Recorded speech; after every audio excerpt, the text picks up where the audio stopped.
नमस्कार, आप देख रहे हैं सुदर्शन न्यूज और मैं हूं शशि तुषार शर्मा। आज हम बात करेंगे G20 शिखर सम्मेलन के बारे में। आज हम बात करेंगे कि किस तरीके से चाइना और कह सकते हैं हम अमेरिका के जो ऑफिसर्स थे, जो ऑफिशियल्स लोग जो पहुंचे हुए थे, वो एक दूसरे के सामने आ गए, हाथापाई तक बात आ गई थी।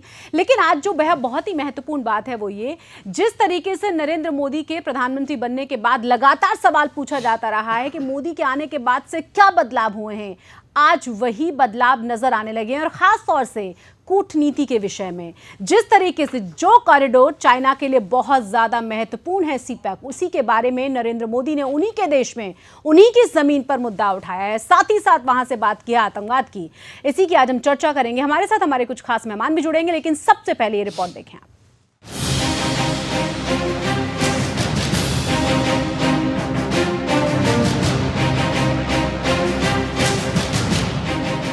अमेरिका और चीन के बीच तनातनी कोई नई बात नहीं है, लेकिन पिछले कुछ अरसे में ये तल्खी कुछ ज्यादा ही बढ़ गई है। दक्षिण चीन सागर पर चीन दावे को खारिज करते हुए अमेरिका पूरी दुनिया को गोलबंद करने की कोशिश में जुटा है। चीन इससे खफा है। ये तनातनी चीन में G20 सम्मेलन के दौरान साफ तौर पर दिखी। चीन में जैसे ही ओबामा का विमान लैंड हुआ, तभी चीनी सुरक्षा अधिकारियों ने ओबामा के चारों ओर एक नीली रस्सी का घेरा बना दिया और अमेरिकी प्रेस के लोगों को जबरन उनसे दूर कर दिया, जबकि ये अमेरिकी पत्रकार अमेरिकी सरकार की सहमति से उनके साथ चलते हैं। चीनी अधिकारियों ने अमेरिका की राष्ट्रीय सुरक्षा सलाहकार सुजन राइस और व्हाइट हाउस के प्रेस समूह को भी सुरक्षा जांच से छूट नहीं दी। इस दौरान एक चीनी अधिकारी अमेरिकी अधिकारियों से उलझ पड़ा। जब व्हाइट हाउस की महिला स्टाफ एक चीनी अधिकारी को यह बताने लगी कि यह विमान अमेरिकी राष्ट्रपति बराक ओबामा का है, तो वहां चीनी अधिकारी भड़क उठा और चीखते हुए कहा कि यह हमारा देश है, हमारा एयरपोर्ट है। मौके पर मौजूद लोगों के मुताबिक एक वक्त ऐसा लग रहा था कि अमेरिकी और चीनी अधिकारी लात घूंसों पर उतरने वाले हैं। जानकारों के मुताबिक चीन ने यह हरकत पूरी रणनीति के तहत अमेरिका को सख्ती का संदेश देने के लिए की है। यानी वो दक्षिण चीन सागर पर अपने दावे को खारिज करने की अमेरिकी नीति को लेकर उसे बताना चाहता है कि यूएस को उसके मामलों में टांग नहीं अड़ानी चाहिए। राष्ट्रपति शी जिनपिंग ने भी अपने बयान में कहा है कि चीन अपनी संप्रभुता को लेकर पूरी तरह से अटल है। चीनी राष्ट्रपति ने कहा कि चीन साउथ चाइना सी में अपने अधिकारों, हितों की रक्षा और अपनी संप्रभुता को लेकर पूरी तरह से तत्पर है। चीन की तल्खी पर ओबामा ने कहा कि हम जब यात्राओं पर निकलते हैं तो अपने मूल्यों और आदर्शों को ताक पर रखकर नहीं निकलते। ओबामा ने यह भी कहा कि एयरपोर्ट पर हुई घटना से पता चलता है कि प्रेस की स्वतंत्रता के मसले पर अमेरिका और चीन के विचारों में कितना फर्क है। यूएस प्रेसिडेंट के मुताबिक चीन की आर्थिक नीतियों और विवादित साउथ चाइना सी पर आक्रामक रवैये की वजह से पड़ोसी देश चिंतित है, लिहाजा चीन खुद को नियंत्रण में रखे। ओबामा ने कहा कि मैंने चीनी प्रेसिडेंट से बात की है कि अमेरिका खुद को नियंत्रित रखकर ही ताकतवर बना है। ओबामा ने कहा कि जहां भी हम लोग अंतर्राष्ट्रीय कानूनों का उल्लंघन होते देख रहे हैं, उनमें साउथ चाइना सी भी है। इसी तरह का उल्लंघन चीन आर्थिक नीतियों के मोर्चे पर भी कर रहा है। ओबामा ने यह भी कहा कि हमने उन्हें संकेत दे दिया है कि इसके नतीजे अच्छे नहीं होंगे। दूसरी तरफ ओबामा ने पीएम नरेंद्र मोदी से मुलाकात कर जीएसटी बिल पारित कराने की सराहना की। उन्होंने कहा कि आज दुनिया में अर्थव्यवस्था की जो स्थिति है, उसके हिसाब से यह साहसपूर्ण नीति है। वहीं चीनी राष्ट्रपति शी जिनपिंग ने प्रधानमंत्री नरेंद्र मोदी से मुलाकात में कहा कि चीन भारत के साथ अपने रिश्तों को आगे ले जाने की दिशा में काम करने को तैयार है। जिनपिंग के मुताबिक ये रिश्ते बड़ी कठिनाई से बेहतर हुए हैं। दोनों नेताओं के बीच पीओके में बन रहे चीन पाकिस्तान इकोनॉमिक कॉरिडोर को लेकर चर्चा हुई। इसके अलावा न्यूक्लियर सप्लायर ग्रुप में भारत की सदस्यता और आतंकवाद के मुद्दे पर भी बातचीत हुई। एनएसजी से लेकर पीओके में इकोनॉमिक कॉरिडोर और हालिया बॉर्डर पर युद्धक विमान तैयार करने में चीन ने अपनी हेकड़ी दिखाने की कोशिश की थी, जिसका भारत ने मजबूती से वक्त वक्त पर जवाब दिया है। सुदर्शन न्यूज के लिए ब्यूरो रिपोर्ट के साथ सुनील धनखड़। तो आज हम इसी पर चर्चा करने जा रहे हैं। आज हम बात करने जा रहे हैं कि किस तरीके से अमेरिका और चाइना दोनों एक दूसरे के सामने खड़े नजर आए। और तो वहीं बराक ओबामा ने कहा कि साउथ चाइना सी में जिस तरह की नीतियां नजर आ रही हैं चाइना की, इसका उसे अंजाम भुगतना होगा। हालांकि ये कोई पहली बार नहीं कहा गया है। साथ ही साथ बहुत ही विशेष और बहुत ही महत्वपूर्ण तरीके से देखा जा रहा है इस G20 शिखर सम्मेलन को।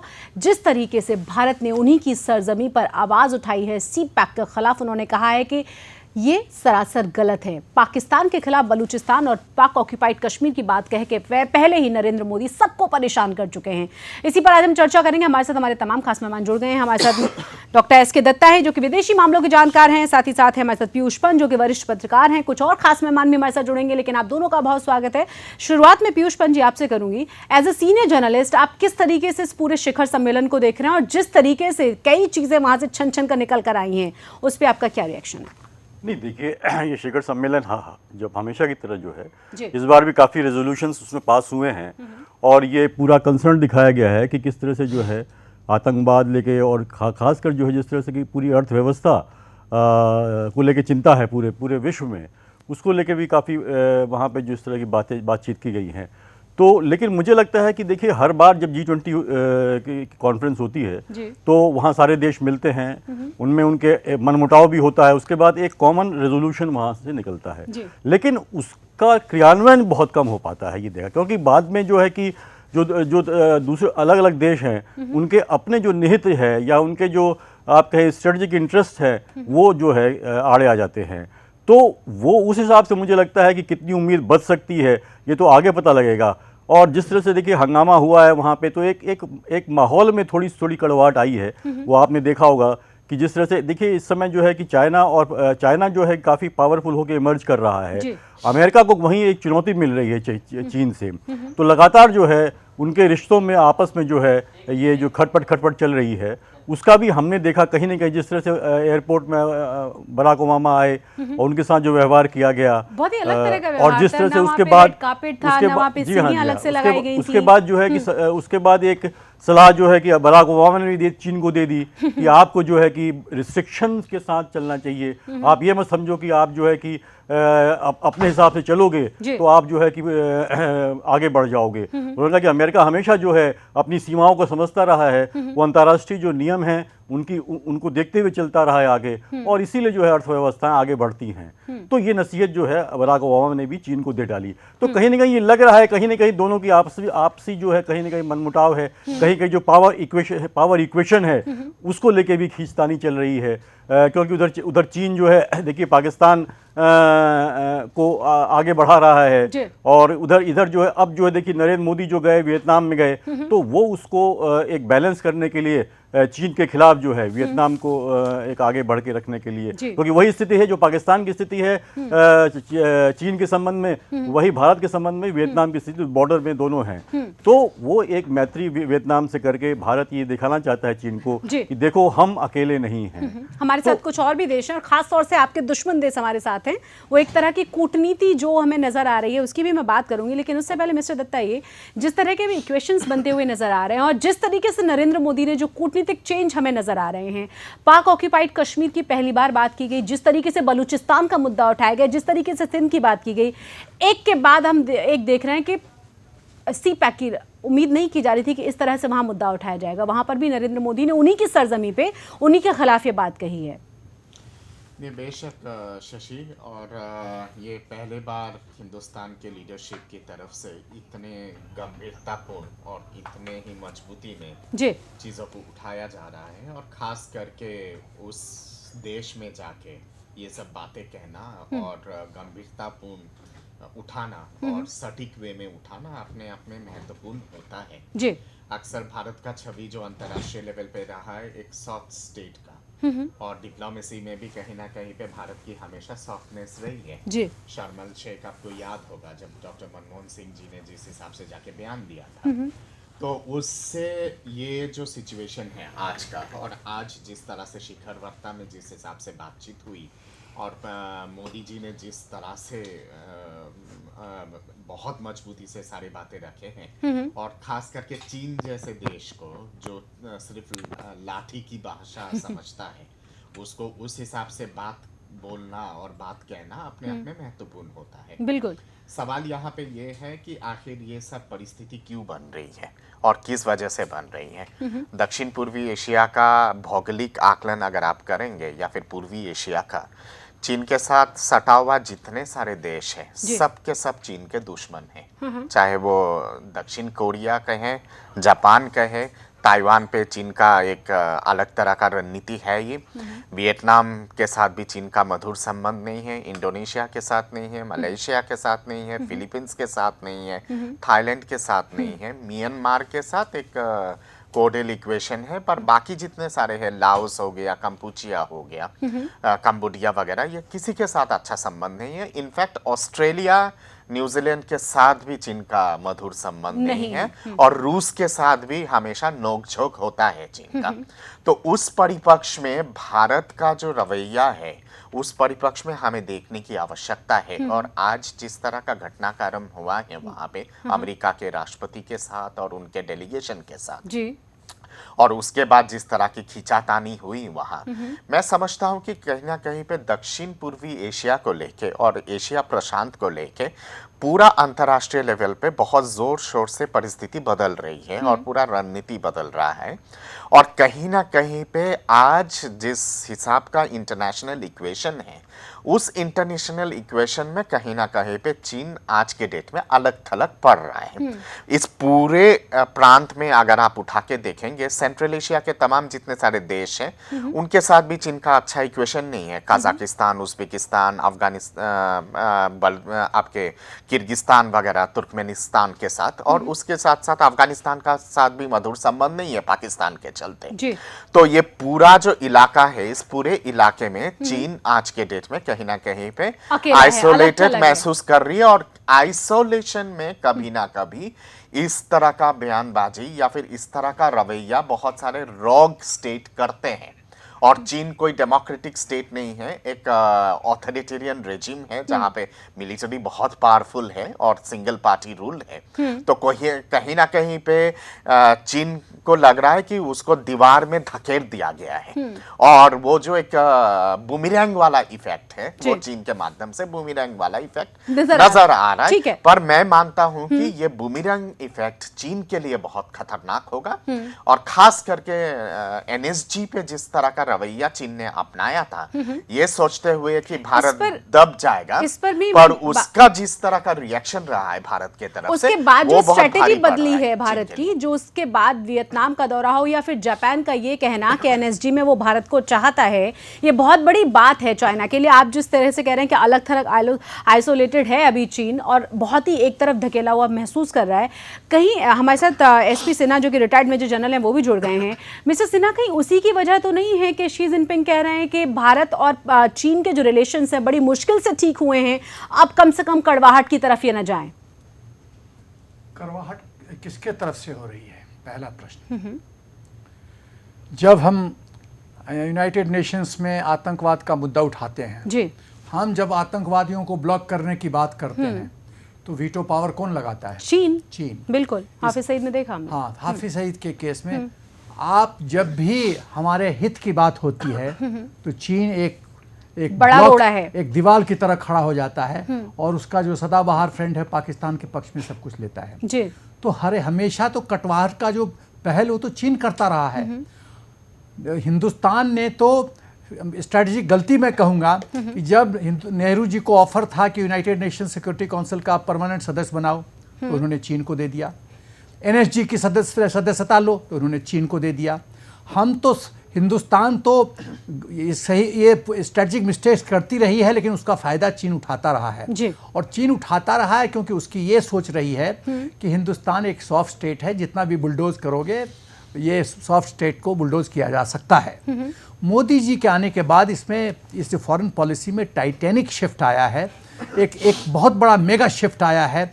और डिफेंसेस से, जैसे फौज में हम लोग की सिखलाई होती है, offence is the best form of defence. यदि आप अपने आप को डिफेंड करना चाहते हो तो ऑफेंसिव जाओ जी। और यदि डिफेंडेड लोकेलिटी में भी हम लोग की सिखलाई है कि दुश्मन यदि उसकी वेपन की रेंज है करीब मान लीजिए 2 किलोमीटर है, तो आप 5 किलोमीटर से उसको मॉनिटर करना शुरू करो, उसका वॉर ऑफ एट्रिशन शुरू करो ताकि उसकी शक्ति छीन होती जाए। तो जो हिंदुस्तान अभी जो एग्रेसिव पॉलिसी है ऑफेंसिव, आज तक हम कश्मीर का मुद्दा ये पाकिस्तान उठाता रहा है, कश्मीर को ही डिफेंड अपने कश्मीर का हम अपने आप को ही डिफेंड करते रहे हैं। अब हम बलूचिस्तान की बात कर रहे हैं, अब हम POK की बात कर रहे हैं, बाल्टिस्तान की बात कर रहे हैं। तो मोदी जी का संदेश बहुत साफ है कि यदि पाकिस्तान को ये संदेश है, आपको और कॉन्फ्लिक्ट एक सेकंड मुझे ये इससे सुन लेते हैं मुझे बोलने आप वो मोर्चे खोल रहे हैं जो मोर्चे आप नहीं खोलने से आप मुझे आपका कृपया फायदा बोलने दें। आप जब बोलिएगा तो मैं चुप रहूंगा, मैं जो बोल रहा हूं तो मुझे बोलने दीजिए कृपा करके। एसपी सिन्हा जी, तो हाँ, तो उनका सवाल है बीच में जो वो पूछ रहे हैं कि इससे और ज्यादा मुश्किलें खड़ी होंगी भारत के लिए, ऐसा मान रहे हैं पीयूष पंत जी? अंतरराष्ट्रीय स्तर पे कोई किसी का भाई नहीं है। और जैसे तुलसीदास ने कहा था रामचरितमानस, बिन भय प्रीत न होत गोसाई, बिना भय के प्रीत नहीं होता है। तो भय डालना पड़ेगा और दिखाना पड़ेगा कि हमारे पास क्या क्या ऑप्शंस हैं और हम भी काउंटर खेल सकते हैं। जब उसका रेमिफिकेशंस, उसका अंजाम चीन के समझ में आएगा तो चीन अपनी भाषा बदलेगा। आज यदि जब वो देखता है कि बॉर्डर पोर्ट के यदि बलूचिस्तान में समस्या होती है तो बॉर्डर पोर्ट खतरे में आ सकता है। जब वो आशंका चीन को घेरेगा, जब वो आशंका पाकिस्तान को घेरेगा तो पाकिस्तान और चीन के रवैये में थोड़ा सा बदलाव तो आएगा ही। और धीरे धीरे देखिए, अभी NSG के तुरंत बाद जब चीन ने अपना फॉरेन मिनिस्टर भेजा हिंदुस्तान, और क्या उसका लैंग्वेज देखिए, भाषा बदलती देखिए कि वी आर ओपन, NSG के सदस्यता के लिए वी आर ओपन। आज तक इस तरह से भाषा में चीन ने नहीं कहीं इस्तेमाल किया हिंदुस्तान के लिए। और दूसरी बात जो मैं कहना चाहता हूँ, जो ये गिदर भभकी चीन दे रहा है कि 62 की लड़ाई का याद कीजिए जो हार हुई थी आपको, तो मैं चीन को ये बताना चाहता हूँ कि ये एक छोटे से देश से, वियतनाम से तो आप जीत नहीं सके। हिंदुस्तान अब बहुत बड़ा देश है, 125 करोड़ की आबादी है, आप वियतनाम को तो हरा नहीं सके। तो अब आप 62 की बात नहीं कीजिए, ये 2016 है, 1962 नहीं है। और अब हम ज़्यादा ऑर्गेनाइज्ड हैं। वो 62 की लड़ाई नहीं जहां एम्यूनिशन की शॉर्टेज थी। हाँ। और जो हम लोग की दृष्टि थी, जो पॉलिटिकल लीडरशिप की जो दृष्टि थी, उसमें बहुत खामियां थी। हाँ। और जो मिलिट्री को जो इंपॉर्टेंस मिलना चाहिए था स्कीम ऑफ थिंग्स में, वो नहीं मिला। हाँ। और उसी का अंजाम हमने दिया। पीयूष पंत जी अपना सवाल ले रहे थे बीच में। जी पीयूष पंत जी। नहीं, मैं ये कह रहा था कि अगर आपको देखिए जिस तरह के माहौल बन रहा है, और आज तक हमने देखा है कि कोई भी कॉन्फ्लिक्ट आप नए पैदा करने से कोई हल नहीं निकलता है। वो लगातार आपको और आपकी जितनी भी रिसोर्सेज हैं, आपकी जितनी भी मिलिट्री है, वो सबको उसमें झोंक देता है। तो मेरा ये कहना है कि अगर आप जो कह रहे हैं कि अगर आपने बलूचिस्तान का मामला उठा दिया तो ये आपने आज उनको चैलेंज कर दिया, तो ऐसा नहीं है। देखिए, ये आपने एक फ्रंट खोल दिया तो आज पाकिस्तान भी इस बात को लेकर जा रहा है, UN में जा रहा है और तमाम पूरे वर्ल्ड में जा रहा है। वो भी करेगा इस पॉलिसीज को, उसके साथ भी दूसरे आएंगे। आज उसके साथ चीन है, चीन और उसके पीछे आएगा। तो ऐसा है कि देखिए, कन्फ्रंटेशन से तो आपको कहीं कुछ हासिल नहीं होगा। ये इतिहास इसका गवाह है कि जहां जहां देखिए जो साम्राज्यवादी ताकतें होती हैं, जैसे अमेरिका पहले साम्राज्यवादी ताकत था, अब चीन उसी राह पे चल रहा है साम्राज्यवादी ताकत के रूप में। ये जहां जहां जाती है अपना साम्राज्य फैलाने के लिए तो कॉन्फ्लिक्ट पैदा करती हैं। और ये उसका नतीजा क्या मिलता है? आपने देखा कितने युद्ध हुए तमाम। देखिए आप, चाहे आप वियतनाम पर देख लीजिए, अमेरिका को क्या हासिल हुआ, वहां पे हार हासिल हुई। चाहे आप अफगानिस्तान, रूस का हाल देख लीजिए, सोवियत यूनियन का, वहां पे इराक का हाल देख लीजिए, वहां पे किसको क्या फतह मिली, बल्कि नुकसान ही नुकसान हुआ है सबको। तो मेरा ये मानना, आज जहां की पूरी विश्व अर्थव्यवस्था संकट में है, तो आप अपने सैन्य बल के आधार पर या सैन्य बल का वो देख के अगर आप नए जोन खोलते हैं, नए कॉन्फ्लिक्ट पॉइंट्स खोलते हैं, तो उसका फायदा आपको कतई नहीं मिलेगा। लेकिन हमें बार बार डिफेंसिव होने की जरूरत क्या है? जैसे ही बलूचिस्तान की बात की, पाकिस्तान किस हालत में आ गया आपने देखा। UN के सामने वो इस मुद्दे को रखेगा, बातचीत करने के लिए वो तैयार है। वहां पे मानवाधिकारों के उल्लंघन की बात करता है, खुद सिंध में और बलूचिस्तान में क्या दिक्कत है? कश्मीर की समस्या सुलझा नहीं पा रहे हैं, दत्ता कुछ कह रहे हैं। आपने कन्फ्रंट करने के लिए बलूचिस्तान का मामला उठा दिया, तो सवाल तो पूछा जाएगा ना कि ह्यूमन राइट्स किस तरह की? पहले आप कश्मीरियों को जो है आतंकवादी कहते रहे। जो लोग वहां पे एजिटेशन कर रहे थे, सबको आपने आतंकवादी कह दिया। जब आपकी आलोचना होने लगी, तब आपको लगा कि भाई नहीं, अब तो कुछ रास्ता बदलना पड़ेगा, तो आपने पाकिस्तान को आइडेंटिफाई कर दिया उस बात पे। पहले आप वहां के लोकल लोगों को, जो कि लोकल लोग आतंकी नहीं है सबके सब, कुछ लोग हैं जिनको सपोर्ट है पाकिस्तान का, ये बात शुरू से क्लियर थी, लेकिन आप इस बात को समझ नहीं रहे थे। आप लगातार उनको आतंकवादी कह रहे थे, जब आपकी आलोचना हुई लोग मरने लगे, तब आपने जो है पाकिस्तान को आइडेंटिफाई किया, फिर आपने जो है मानव अधिकार का मसला उठाया, बलूचिस्तान का उठा लिया। मिस्टर दत्ता कुछ कह रहे हैं, एक बार सुन लेते हैं पहले। मुझे लगता है कि बात को सटीक दिशा में रखने की आवश्यकता है। भारत ने कोई नया फ्रंट नहीं खोला है। बलूचिस्तान डिस्प्यूटेड था, उसमें जबरन कब्जा किया गया था पाकिस्तान की तरफ से।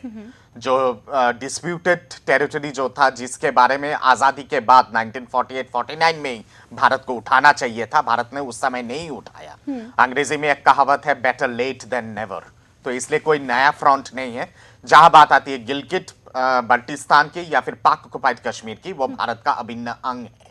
और उसको लेके अगर भारत अगर शोर मचाती है अंतरराष्ट्रीय लेवल पे, तो भारत अपने तरफ से कोई गुनाह नहीं कर रहा है। उसकी जो लेजिटिमेट टेरिटरी है, लेजिटिमेट टेरिटरी को अगर वापस मांग रहा है, संयुक्त राष्ट्र के चार्टर के हिसाब से भी उसकी मान्यता है कि आपके भूमि को अगर दूसरा देश अगर कब्जा करता है, उसको आपके पास अधिकार होता है, ना ही अधिकार होता है आप अगर एग्रेशन भी करते हैं, जिस स्टेट ने आपके भूमि पे कब्जा किया है, वो भी लेजिटिमाइज होता है, जस्टिफाइड होता है यूएन के तमाम कन्वेंशन के हिसाब से। तो इसलिए भारत आज अगर वो बात अगर उठा रहा है, तो भारत कोई गुनाह नहीं कर रहा है। Let us be very clear on this fact. दूसरी बात, जहां गुनाह का नहीं, दूसरी बात, please please please let me complete, let me complete. 40-60 years में हम लोगों ने टाइमिंग के बारे में नहीं सोचा था, उसका खामियाजा भारत को भुगतना पड़ा है।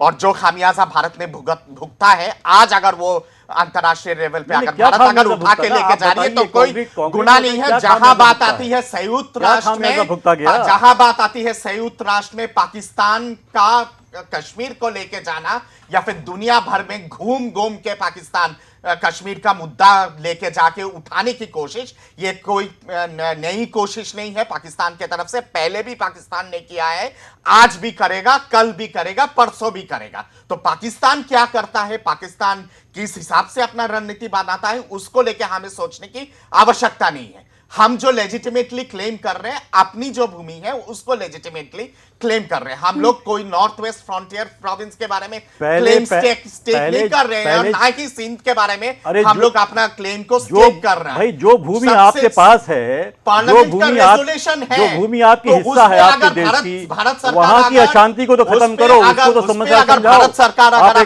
क्लेम अगर कर रही है पार्लियामेंट के रेजोल्यूशंस को लेके, उसको लेके कोई गुनाह नहीं है। पहले सरकार अगर कर रही है, जहां बात आती है आपकी कश्मीर के पूरे पॉपुलेशन को आतंकवादी घोषित कर देना, भारत के सरकार ने और एनडीए सरकार ने कतई नहीं कहा। ये बात अभी कहा, बिल्कुल नहीं कहा है। एनडीए आप भारत के सरकार के स्टेटमेंट को आप तोड़ मोड़ के पेश कर रहे हैं, या फिर आप रिकॉर्ड देख लो। आप रिकॉर्ड, भारत सरकार ने क्लियरली कहा है, मंत्रियों ने कहा कि वहां पे ये सब लोग आतंकवादी हैं, जो लोग पत्थर फेंक रहे हैं वहां के लोग, जो प्रदर्शन करता है वो आतंकवादी है। ये तमाम मंत्रियों ने कहा। इस्तेमाल कर रहे हैं दोनों बयानों में बहुत ज्यादा। ये तो बात का बयान है, जब आप गिर गए तब नहीं। आप देख लीजिए, आप स्टेटमेंट को देख लीजिए उठा के। नहीं, एक सेकंड मिस्टर दत्ता, एक सेकंड, इस चीज को डिनाई नहीं कर सकते। ठीक है, एक सेकंड, आप सारे वक्तव्य उठा के देख लीजिए। मुझे एक छोटी सी ब्रेक लेना होगा। उठा के देख रहा हूं, और आपके मुंह पे मैं ये बात बोल रहा हूं, आप देख लीजिए। बिल्कुल उठा के देख रहा हूं। जैसे आप भी पत्र पढ़ते हैं, हम भी पत्र पढ़ते हैं, हम कोई ब्लाइंड गंधारी नहीं है कि जो सही चीजें हैं वो सही चीजों को सटीक वे में, सटीक परिपक्ष में ना बताए। उसको अगर कलर्ट करके, क्लिशेट करके अगर बताने की कोशिश करते हैं, और देश को अगर गुमराह करने की कोशिश करते हैं सरकार के ऑफिशियल बयान के विरोध में, वो कहीं ना कहीं पे देशद्रोह के, देश के हित में नहीं होता है। देशद्रोह का चीज ये होता है। देशद्रोह तो इतना आसान हो गया ना, देशद्रोह सच में बहुत। एक सरकार के काल में एक छोटे से ब्रेक के लिए मुझे रुकना होगा। लेकिन पीयूष पंजी, अभी आपने राजनाथ सिंह के बयान को सुना। उन्होंने कहा कि अलगाववादियों के लिए हमारे दरवाजे ही नहीं, हमारी खिड़कियां भी खुली हुई हैं, और इससे ज्यादा और क्या कहा जाए, किस तरीके से संभाला जाए चीजों को। मैं चर्चा करूंगी इस पर। एक छोटे से ब्रेक के लिए फिलहाल मुझे रुकना होगा। बने रहिए हमारे साथ।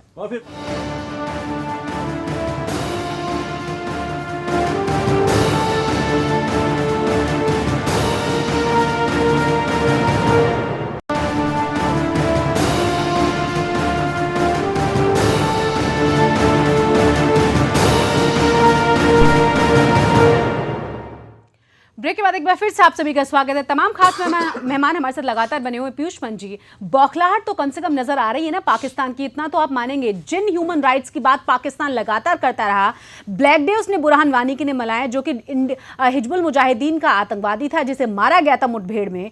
आप सोचिए कि वही पाकिस्तान बाल्टिस्तान में, वही पाकिस्तान सिंध में, बलूचिस्तान में किस तरीके से तमाम मानवाधिकारों की धज्जियां उड़ा रहा है। वो जब बात रखी गई तो तिलमिलाहट नजर आने लगी। सीपैक को लेकर, ग्वादा पोर्ट को लेकर यहाँ चाइना बहुत परेशान नजर आ रहा है। तो जो बहुत मेगा चेंज कहा जा रहा है कूटनीति में, वो नजर तो आ रहा है। क्यों ना आवाजें उठाई जाएं? नहीं, देखिए वो बात सही है। आपको जो गड़बड़ियां हो रही हैं, हाँ। और ह्यूमन राइट्स का, मानवाधिकार का जो है उल्लंघन तो लगातार पाकिस्तान करता ही रहा है बलूचिस्तान में। तो कोई नई बात नहीं है, बहुत समय से करता रहा, वहाँ बहुत ज्यादतियां करता रहा है वहाँ पर, ये कोई बात नहीं है।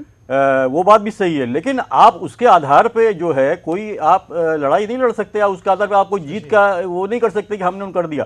ठीक है, आपने उनको दिखा दिया कि भाई तुम भी पाक साफ नहीं हो, हमारे पास भी हथियार है और हम आपकी इस बात को उठा सकते हैं कि जिस अगर आप चाहते हो कि आप हमारे इंटरनल मामले में दखल कर रहे हो, आप आतंकवादी का पक्ष ले रहे हैं, जबकि आप वहां पे इनोसेंट लोगों को खुलेआम मर्डर कर रहे हैं। कितना बुरा हाल आपने मचाया हुआ है। ये भी तय है कि कश्मीर में भी जो है मानवाधिकार के मसले उठ रहे हैं, वहां पे भी जो है, लेकिन हमारी सरकारें या हमारे और जो दूसरे लोग हैं वो लोग उस बात को नहीं उठाते हैं। ये मसला भी तय है कि जिस तरह बलूचिस्तान में पाकिस्तान कर रहा है, उस तरह हमारे यहाँ कश्मीर में भी इस तरह की घटनाएं हो रही हैं जिसमें बहुत से मानवाधिकारों का उल्लंघन हो रहा है। तो मेरा ये कहना है कि आप जो बात कह रही हैं वो सही है। बौखलाहट तो है, पाकिस्तान में भी है, चाइना में भी है, लेकिन चाइना इतनी जल्दी मानवाधिकार सिर्फ मेरे ही नहीं है, मानवाधिकार पुलिस वालों के भी हैं, उन सैनिकों के भी है जो मेरी रक्षा में लगे हुए हैं। बिल्कुल, तो किस तरह से लेकिन हम सैनिकों को देखते हैं, पुलिस वालों को देखते हैं, लेकिन जो वहाँ के स्थानीय लोग हैं उनके मानवाधिकार नहीं देखते। ये बात सही है। देखिए दरअसल हो क्या रहा है, देखिए ये बात सच है। हम कहाँ भटक रहे हैं, देखिए कहाँ भटक रहे हैं, हम भटक कहाँ रहे हैं। हम आतंकवादियों को आइडेंटिफाई करके उनको एलिनेट नहीं कर पा रहे हैं, और हम बाकी लोगों को भी आतंकवादी मान ले रहे हैं। लेकिन आतंकवादियों को जो पनाह दे रहा है और आतंकवादियों के पक्ष में जो पत्थर बरसा रहा है, पत्थर मार मार के जो हमारे सैनिकों को और पुलिस को घायल कर रहा है, और किस हालात में मार रहे हैं, जरा ये सोचिए ना। ये तो हम नहीं देख रहे हैं। आज जब बाद में सरकार गई, वहां पे गृह मंत्री गए, बातचीत करी, तब उनको समझ में आया कि हाँ वाकई जो है कि मुद्दा कहीं किसी और व्यापक स्तर में सोचने की बात है। पहली चीज जो कहा जा रहा है कि कहीं ना कहीं लोकल पॉपुलेशन को सरकार जो है साथ लेके नहीं चल पाई है, और उनको साथ लेकर चलने की ज़रूरत है। मैं पूछना चाहता हूं कि 60 साल में क्या प्रयास हुआ और क्या अंजाम आया। वाजपेयी जी से ज़्यादा डेमोक्रेट तो कोई नहीं प्राइम मिनिस्टर रहा, मतलब मोदी जी के पहले। तो उन्होंने तो पूरा मौका दिया। वो तो परवेज मुशर्रफ से बहुत रिश्ता कायम करके और बहुत दोस्ती करना चाहे। परवेज मुशर्रफ ने यह भी कमिटमेंट दिया कि वो पाकिस्तान की धरती को हिंदुस्तान के खिलाफ आतंकवाद के लिए इस्तेमाल नहीं होने देंगे। ये उन्होंने कमिटमेंट दिया और उसके बाद कारगिल हुआ। तो कहने का मतलब है कि हिंदुस्तान ने अपनी तरफ से पहल करने में कोई कमी नहीं रखी है। सवाल ये होता है कि हम भ्रम में हैं कि हम यदि और लोकल पॉपुलेशन को साथ लेके चलेंगे तो मामला सुलझ जाएगा। वैसे आज हम बात कर रहे हैं, एकदम नहीं सुलझेगा। हम शिखर सम्मेलन की बात करें, G20 की, राजनाथ सिंह के दौरे की बात आज हम नहीं कर रहे हैं। हम बात कर रहे हैं कि भारत की कूटनीति से कितने बदलाव हमें आसपास के देशों में नजर आ रहे हैं और कितनी इफेक्टिव है हमें दिखने लगी है। देखिए जब एक मिलिट्री टैक्टिक्स है कि जब आप दुश्मन का ध्यान उसकी जो जहां पर मेन स्ट्रेंथ है उस पे उसको कमजोर करना चाहती हैं, तो आपको डाइवर्शनरी टैक्टिक्स इस्तेमाल करना पड़ेगा ताकि उसकी जो अटेंशन है वहां से शिफ्ट हो और ऑप्शन बी ऑप्शन सी पे उसको जाए, ताकि ऑप्शन ए जो उसका मेन गढ़ है उसको डाइल्यूट किया जाए, उसको कमजोर किया जाए।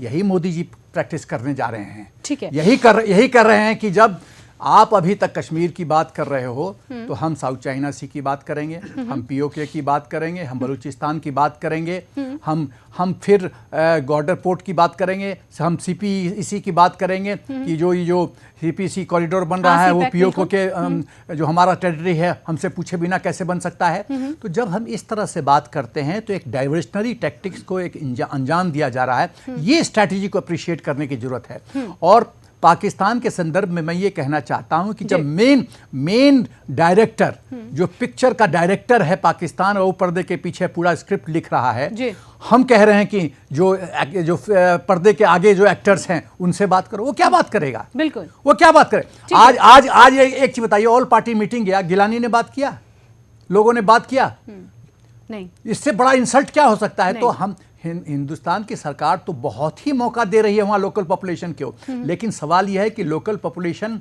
राष्ट्रहित से प्रेरित है नहीं, एकदम नहीं। उसका मास्टर है अक्रॉस द बॉर्डर, और वो मास्टर बदलेगा नहीं, उसका डीएनए बदलेगा नहीं। देयरफॉर ये क्यूईडी है, एकदम साबित होता है कि हमको जो है हम लोग को आर्म ट्विस्टिंग करना पड़ेगा, चाहे पाकिस्तान हो चाहे चीन का हो। और जिस भाषा लेकिन वो नजर आने लगा है, अभी मैं वही बात कर रही हूँ। मैं बहुत कुछ शशि जी बोलना नहीं चाहता, लेकिन जिस भाषा में पाकिस्तान हमसे बातचीत करता रहा है आज तक, उसी भाषा में काफी हद तक हम ही वही उसी भाषा में उसका जवाब दे रहे हैं।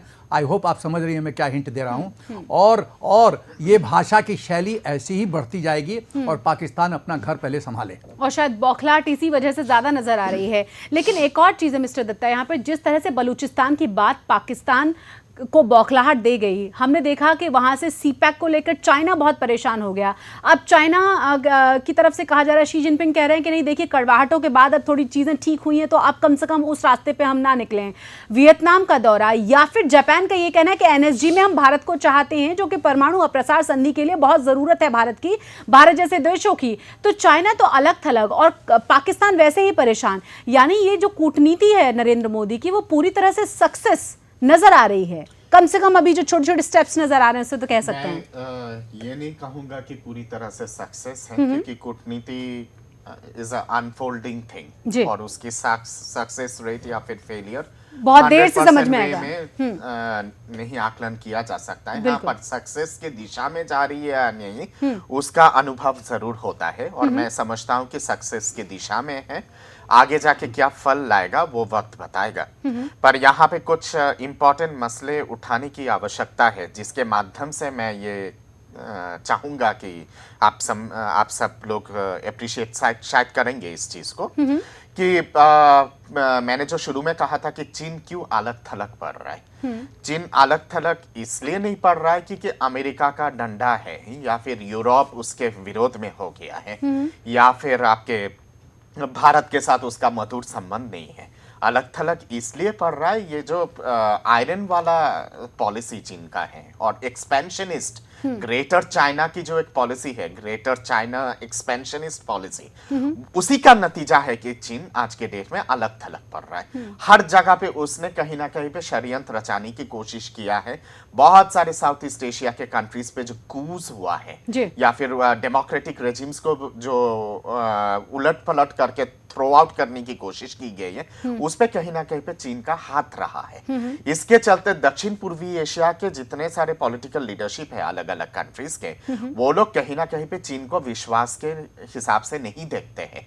भारत का आकलन उस हिसाब से किया जाए तो भारत के साथ दक्षिण पूर्वी एशिया का और पूर्वी एशिया का एक सांस्कृतिक संबंध रहा है जो ऐतिहासिक है, सिंस टाइम इमेमोरियल। और इसी के चलते दक्षिण पूर्वी एशिया के लोगों के बीच में, या फिर पूर्वी एशिया के लोगों के बीच में बहुत ज्यादा सॉफ्ट कॉर्नर है भारत को लेके, क्योंकि मैं वहां पे कई बार गया हूं साउथ ईस्ट एशिया और ईस्ट एशिया पे। मैं जानता हूं कि भारत को वो लोग किस नजर से देखते हैं। मातृभूमि के हिसाब से, ऐसा मदर कंट्री के हिसाब से वो लोग देखते हैं। चीन का वो नजरिया नहीं है, वहां पे एक पॉलिटिकल रॉक का इमेज है चीन का।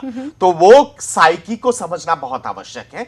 हिंदुस्तान के तरफ से जो गलती हुआ था, उस साइकी को हिंदुस्तान ने कभी समझ नहीं पाया था, और इसीलिए बांडुंग में इतना ज्यादा मिसहैप हुआ था जब नेहरू जी वॉकआउट कर गए थे बांडुंग कॉन्फ्रेंस से। और नतीजा वो हुआ कि आज के डेट में हम लोग आसियान के घुटने टेक रहे हैं फुल मेंबरशिप लेने के लिए, जबकि आसियान का जब स्थापना हुआ था उस समय आसियान देशों ने कहा था कि आप लीड कीजिए भारत को।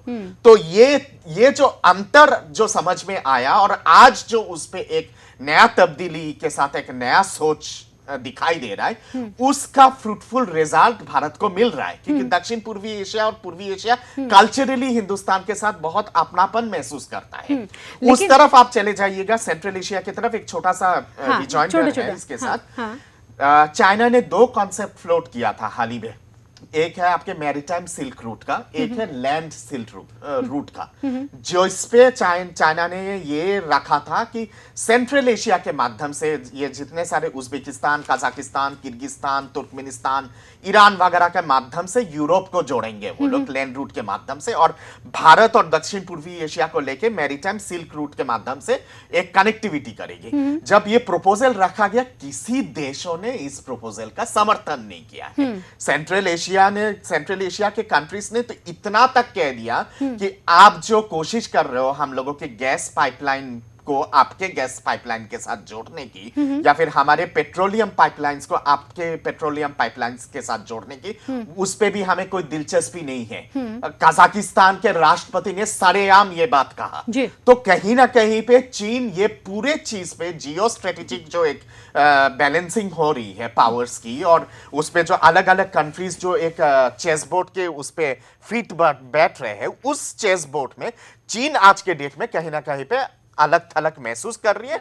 और चीन के लिए सबसे बड़ा विडंबना यह है कि उसका जो सबसे बड़ा हथियार था वो उसका इकोनॉमी था, चीन की इकोनॉमी, और पिछले कुछ महीने में जिस तरह से टॉपलिंग डाउन हुआ है चीन की इकोनॉमी का, और जिस हिसाब से रिसेशन बड़े पैमाने पे चीन की इकोनॉमी पे आ गया है, उसके चलते भी अंतरराष्ट्रीय लेवल पे चीन का जो परिस्थिति है ऐसे हेजेमोनिस्टिक पावर के हिसाब से वो बहुत हद तक बदल गया है। हाँ। शर्त यह है कि भारत अब इसको किस तरह से अपने हित में इस्तेमाल करे इस पूरे चीज को। ठीक है, एक और चीज पीयूष जी, मैं बात करूंगी सिन्हा जी आपसे भी, लेकिन उससे पहले पीयूष जो जिस तरीके से हम G20 शिखर सम्मेलन की लगातार बात कर रहे हैं, और हम बात कर रहे हैं कि रेड कार्पेट प्रधानमंत्री नरेंद्र मोदी को दिया गया, वो सीढ़ियां जहाज से उतरने के लिए बहुत अच्छे से लगाई गई, लेकिन यहाँ घर बुलाकर इस तरह से मेहमान की बेइज्जती क्यों की गई? बराक ओबामा और जिस तरीके से ऑफिशियल्स के बीच में आपने देखा कि हाथापाई तक की नौबत आ गई थी, और तमाम मीडिया में यही रिपोर्ट्स हैं कि लग रहा था कि बस अब हाथापाई शुरू हो जाएगी। देखिए, जैसे अभी हम पहले भी चर्चा कर रहे थे, दो पावर हैं। देखिए, अभी तक अमेरिका जो है सुपर पावर रहा है जी। अब चाइना जो है, चाइना हालांकि इकोनॉमिकली अभी डाउन चल रहा है, लेकिन अभी भी चाइना जो है एक बहुत बड़ी पावर है। और वही कहते हैं ना कि हाथी चाहे मरा हो वो भी 1.25 लाख का, उसी तरह चाइना की स्थिति है। आज चाइना अमेरिका उसके कंपैरिजन में काफी कमजोर है अमेरिका, और तो इसलिए ये जो टसल है आपस में वो कहीं ना कहीं साफ दिखाई दिया। पर इस लेवल पे घर बुलाकर नहीं, देखिए ऐसा होना नहीं चाहिए था, लेकिन अब चूंकि चाइना का ये कहना था, जैसा कि उनके मंत्री कह रहे थे कि देखिए ये हमारा एयरपोर्ट है, यहाँ हमारे नियम है, उसको आपको पालन करना होगा, हम उसको फॉलो करेंगे। पर वो नियम अलग-अलग कैसे हो गए कि प्रधानमंत्री नरेंद्र देखिए, आप मोदी के लिए देखिए ऐसा अमेरिका में भी, जैसे अमेरिका में भी होता है। देखिए बहुत से लोग जाते हैं, आप देखिए बड़े डिग्निटरीज हमारे जाते हैं तो उनकी भी चेकिंग होती है, उनको रोका जाता है एयरपोर्ट में। तो अपने अपने कंट्रीज के अपने नहीं होते, लेकिन यहाँ पे उससे ज्यादा भी कुछ था। हाँ। जो एक कड़वाहट दोनों में आ गई है, दो देशों के बीच में जो टकराहट आ गई है दोनों देशों के बीच में, वो कहीं ना कहीं देखिए होता ही होता है, वो आपके व्यवहार में रिफ्लेक्ट होता है। और आपने देखा कि जिस तरह से बातें हुई और जिस तरह से ओबामा ने एक नसीहत दे डाली चीन को, तो ये तमाम चीज कहीं ना कहीं कड़वाहट तो है। देखिए वही बात जो है दत्ता साहब भी जो कह रहे थे, जो स्थितियां बदल रही हैं, स्ट्रेटजी की स्थितियां बदल रही हैं, पावर सेंटर्स बदल रहे हैं, उधर चीन और चाइना थोड़ा क्लोज आ रहे हैं, अमेरिका इधर लगातार जो है इसको चीन को काउंटर करने की कोशिश कर रहा है, और इसलिए लगातार भारत अभी देखिए आप जो अमेरिका और भारत के बीच में जो लॉजिस्टिक और सबको लेके, एयरपोर्ट्स को और सबको लेके जो है मिलिट्री जितने भी आपके वो हैं उन सबको लेके जो एक अभी पैक्ट हुआ, ट्रीटी हुई है, वो अमेरिका के इंटरेस्ट में है। वो अमेरिका चाहता है कि वो काउंटर करने के लिए चाइना को उसको एक इस तरह का सहूलियत मिले जहां की वो अपने जो है आर्मी के लोगों को ला सके, वहां पे स्टेशन कर सके, और वहां से जरूरत पड़े तो वो आगे बढ़ सके। तो ये मैं लगातार इस बात को कह रहा हूं कि लगातार दोनों ही देश इस समय जो है सुपर पावर्स हैं, जो वो आपस में उनकी टकराहट चल रही है। वो देखिए साउथ चाइना सी को लेकर चल रही टकराहट, वो तमाम चीजों को लेकर अभी जो है जिस तरह चीन ने मात खाई है, जो अभी ट्राइब्यूनल का जो फैसला आया अभी जुलाई में, लेकिन मानने के लिए तैयार कहाँ है? नहीं माने, भाई कौन मानेगा? नहीं मानता। ये कहना चाहता लेकिन वो तमाम चीजें मैं कहना चाहता हूँ शशि जी, मैं कहना चाहता हूँ कि किसी का यदि चरित्र का मूल्यांकन करना चाहती हैं तो दो तरह का है। एक तो जो प्रत्यक्ष रूप में वो अपना डिस्प्ले कर रहा है, कैरेक्टर मैनिफेस्टेशन। दूसरा चीज है कि वो जो बॉडी लैंग्वेज या जो साइलेंट मैसेजेस दे रहा है उसका क्या गूढ़ मीनिंग है। देखिए, आप यदि चीन का चरित्र एनालाइज कीजिए तो बहुत साफ नजर आता है कि चीन भी एक रोग स्टेट है, जो देश हेग के जजमेंट को चैलेंज करता है, उसको मानता नहीं है। अंतर्राष्ट्रीय कानून को कोई इज्जत नहीं देता, जो देश ये नहीं जानता है, इतना भी शालीनता नहीं है कि एक foreign dignitary head of the state, America ऐसे देश का हेड ऑफ द स्टेट आ रहा है, उसके आप बेइज्जती करने की कोशिश करते हैं। तो जो बेसिक मैनर्स है, तहजीब है, वो पूरी तरह से गायब है चीन के केस में, और ये साफ जाहिर करता है कि चीन रोग स्टेट है और वो बुलडोज करने में बिलीव करता लेकिन है। बीच में सवाल ये कि इस चीज का फायदा कूटनीति के तहत भारत उठा सकता है, इकोनॉमी का, जिसके बारे में बात कर रहे थे मिस्टर दत्ता, तो सिर्फ वहीं का नहीं, इन हालातों का भी, क्योंकि चाइना अलग थलग है, पाकिस्तान को कहीं ना कहीं वो इस्तेमाल करने की कोशिश कर रहा है, क्योंकि अब अमेरिका पाकिस्तान का साथ नहीं दे रहा है, तो कहीं ना कहीं चाइना पूरी तरह से चाइना की गोद में बैठा हुआ है पाकिस्तान। सीपैक वही की हम बात कर रहे हैं। मैं ये कहना चाहता हूं कि चीन यदि समझता है कि इस तरह का ये कह के स्टेटमेंट दे के कि हमारा देश है, जमीन हमारी है और उसको माइलेज मिलेगा, तो चीन बहुत गलत फहमी में है। चीन इस तरह के व्यवहार से अपने आप को और अकेला करता जा रहा है पूरे विश्व में, और उसकी जो छवि है वो और बीटिंग ले रही है। तो चीन को इस बात को अप्रिशिएट करना पड़ेगा। यदि आप बड़प्पन दिखाएंगे अपने चरित्र में, मैनिफेस्ट बिहेवियर में, तो आपकी टीआरपी बढ़ती है, लोग इज्जत की तरफ से आप देखते हैं। लेकिन चीन जिस तरह से व्यवहार कर रहा है, उसकी जो इमेज है, छवि है, वो डाउनवर्ड स्लोप पे जा रहा है। लेकिन इसमें मिस्टर दत्ता एक और चीज मुझे याद आई, आप अपनी बात भी कहिएगा, कि जो हम ग्वादर पोर्ट की लगातार बात करें, जिस सीपैक की हम लगातार बात करें, बलूचिस्तान का जब से मुद्दा उठाया गया है, जानकारी मिल रही है कि लगातार प्रदर्शन बढ़ रहे हैं, वहां जो लोग काम कर रहे हैं, एक मजदूर पे 4-4 सैनिकों को पाकिस्तान को वहां सुरक्षा के लिए लगाना पड़ा है। तो क्या इतना आसान होगा काम को निपटा पाना? बेशक ये परिस्थिति तो बहुत हद तक वहां पे बदल गई है, बलूचिस्तान पे।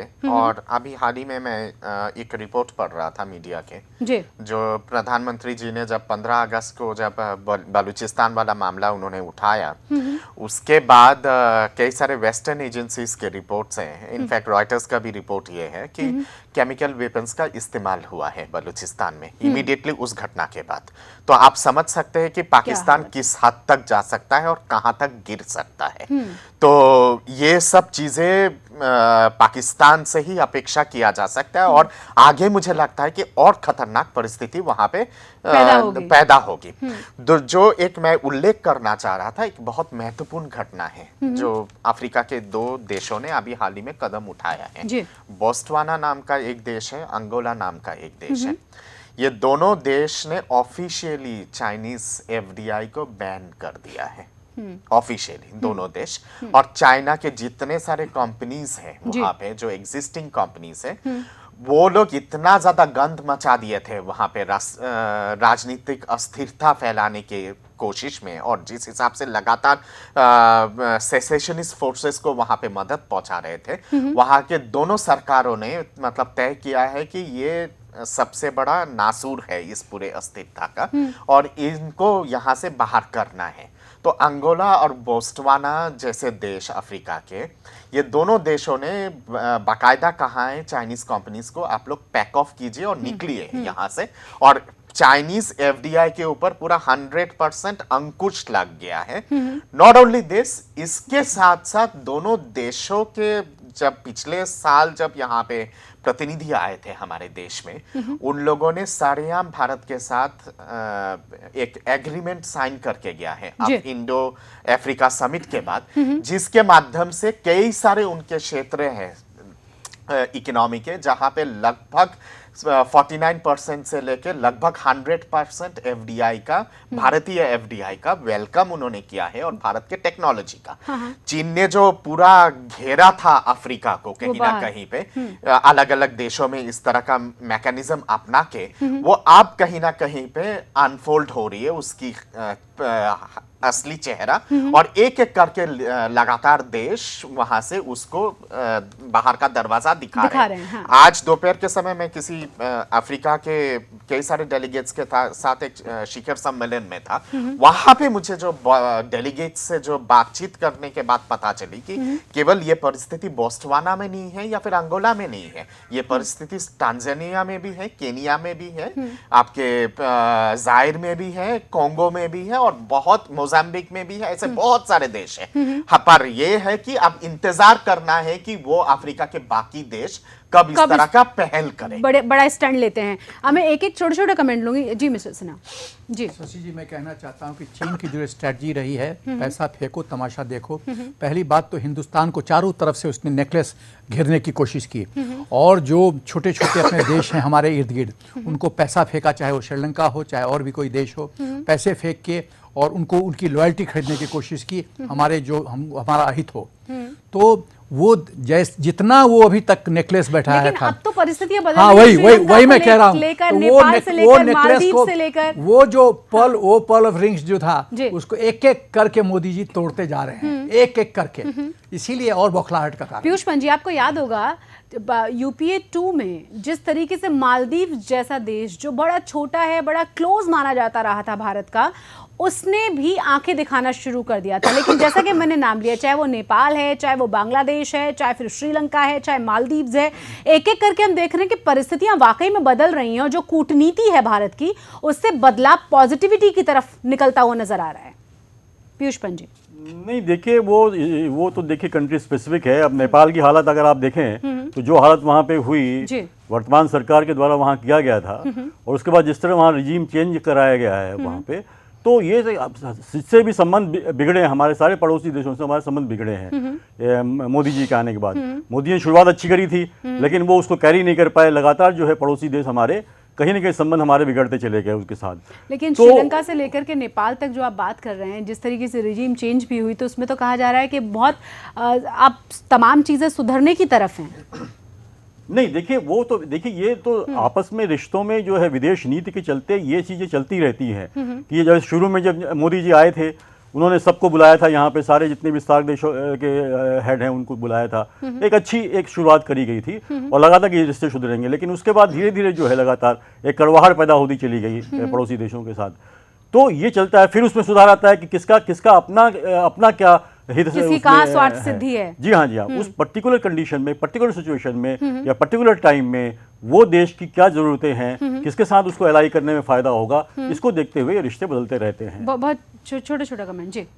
शशि, मैं ये नहीं मानता हूँ कि हमारे देश में पड़ोसी देशों के साथ हमारे संबंध खराब हुआ है। नेपाल एक अलग केस है, उसका बहुत सारा जटिल एंगल है, उसको ध्यान में रखते हुए उसकी विश्लेषण करने की आवश्यकता है। नेपाल को मैं टच नहीं कर रहा हूँ, पर मैं 2-3 उदाहरण दे रहा हूँ। बांग्लादेश के परिप्रेक्ष्य में मैं बता रहा हूँ, चिटागंग पोर्ट का और बंदरगाह का जो मॉडर्नाइजेशन की जो पूरा वो दिया गया था, मॉडर्नाइजेशन का पूरा परमिशन और उसको मॉडर्न करने की जो पूरा परमिशन था, वो चाइनीज कंपनीज के लिए दिया गया था। बांग्लादेश ने बाकायदा एग्रीमेंट साइन किया था। अभी हाल ही में शेख हसीना की सरकार पिछले साल उस एग्रीमेंट को खारिज कर दिया है और भारत के जितने सारे इंडस्ट्रियलिस्ट हैं उन लोगों को बुलाया है चिटागंग बंदरगाह की मॉडर्नाइजेशन करने की। वो बहुत बड़ा थप्पड़ था चाइना के ऊपर। अभी हाल ही में जो म्यांमार के जो डेलीगेशन हमारे देश में आए हैं और उसके बाद तमाम जितने सारे स्ट्रेटेजिक ट्रीटीज साइन हुई हैं म्यांमार के साथ, including the construction of railways, roadways and bridges, जो अभी तक चाइना के डोमेन में था, वो भी कहीं ना कहीं पे बदल गया है। म्यांमार ने बाकायदा एग्रीमेंट साइन करके गया है भारत से और वो स्ट्रेटेजिक शिफ्ट हुआ है म्यांमार के लीडरशिप की तरफ से। मालदीव्स ने अभी हाल ही में कहा है कि उनके मॉडर्नाइजेशन ऑफ द एयरपोर्ट्स और तमाम उनके स्ट्रेटेजिक इंस्टीट्यूशंस के एयरपोर्ट्स के और स्ट्रेटेजिक इंस्टीट्यूशंस के मॉडर्नाइजेशन के लिए सिक्योरिटी को ध्यान में रखते हुए पहले वो लोग चाइनीज कंपनीज के पास जाते थे।